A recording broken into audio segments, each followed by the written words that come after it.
থামবে না শিবিরের এই পথ চলা, কোরআনের অমলিন এই কথা বলা, কাঁধে নিয়ে কাফেলার যত গুরু ভার, ব্রত নিয়ে আলোকিত জ্ঞান সাধনা।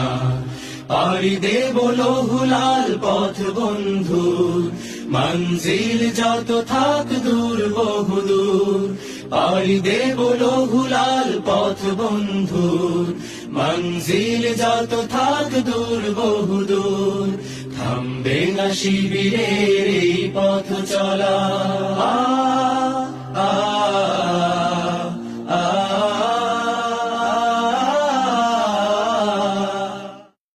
থামবে না শিবিরের এই পথ চলা, কোরআনের অমলিন এই কথা বলা, কাঁধে নিয়ে কাফেলার যত গুরু ভার,